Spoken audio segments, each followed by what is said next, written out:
ನಾನು ನೋಡ್ತೀನಿ C M ಆಯಿತು. ನಾನು ಇಲ್ಲಿದ್ದೆ, ನಾನು ವಿಜಯನಗರಲ್ಲಿದ್ದೆ, 3 ದಿನ ವಿಜಯನಗರಲ್ಲಿದ್ದೆ, ಈಗ 2 ದಿನ ಬಳ್ಳಾರಿಯಲ್ಲಿರ್ತೀನಿ. ನಾಳೆ ಸಂಜೆ ನಾನು ಬೆಂಗಳೂರಿಗೆ ಹೋಗ್ತೀನಿ. ಸಿ ಎಂ ಹೋದರೆ ಸಿ ಎಂ ಜೊತೆ ಹೋಗ್ತೀನಿ, ನಾನು ಹೋಗ್ತೀನಿ.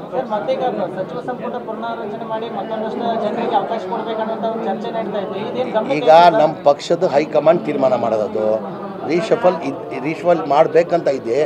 ಅದು ಪಕ್ಷದ ಹೈಕಮಾಂಡ್ ಅವ್ರು ತೀರ್ಮಾನ ತೊಗೊಳ್ಬೇಕಾಗಿರೋದು. ನಾಗೇಂದ್ರ ಸಾರ್ ವಿಚಾರದಲ್ಲಿ ಯಾವ ಬೇಕಾದಾಗ್ಬೋದು, ಅದು ರೀಶಫಲ್ ಇನ್ನೂ ಇದೆ ನವಂಬರ್ ಮೇಲೆ. ನಾಗೇಂದ್ರ ಸಾಹೇಬ್ರದ್ದು ನಮ್ಮ ಮೋಸ್ಟ್ ಪ್ರಾಬ್ಲಿ ವಾರ 10 ದಿನದಲ್ಲಿ ತೀರ್ಮಾನ ಆಗ್ಬೋದು. ಸಚಿವರಾಗ್ತಂದ್ರೆ ನಾನು ಭರವಸೆ ಏನು ಇಲ್ಲ, ಮುಂಚೆನೇ ಸಿ ಎಂ ಹೇಳಿದ್ದಾರೆ ನವಂಬರ್ ಮೇಲೇ ಮಾಡ್ತೀವಿ ಅಂತ ಮಾನ್ಯ ಮುಖ್ಯಮಂತ್ರಿಗಳು ಹೇಳಿದ್ದಾರೆ. ಈಗ ಇದೆಲ್ಲ ಮಾಡಬೇಕಾದ್ರೆ ಯಾರು ತೀರ್ಮಾನ ತಗೊಳ್ಬೇಕು?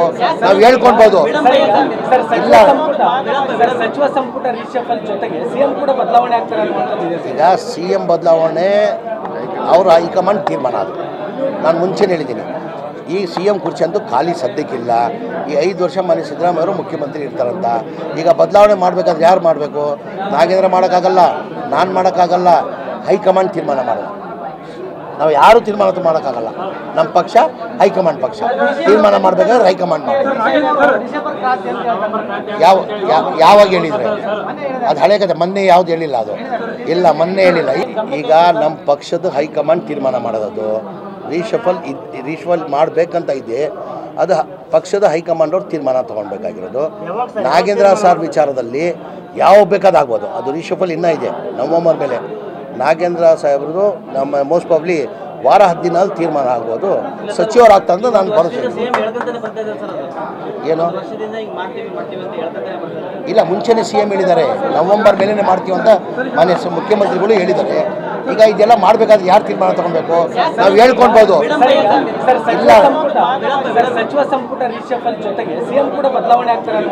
ಈಗ ಸಿ ಎಂ ಬದಲಾವಣೆ ಅವರ ಹೈಕಮಾಂಡ್ ತೀರ್ಮಾನ. ಅದು ನಾನು ಮುಂಚೆನೇ ಹೇಳಿದ್ದೀನಿ.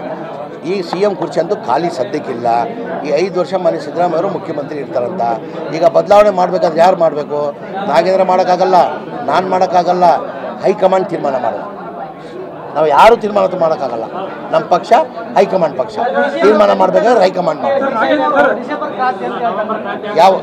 ಯಾವಾಗ ಹೇಳಿದರೆ ಅದು ಹಳೆ ಕತೆ. ಮೊನ್ನೆ ಯಾವ್ದು ಹೇಳಿಲ್ಲ, ಅದು ಇಲ್ಲ, ಮೊನ್ನೆ ಹೇಳಿಲ್ಲ.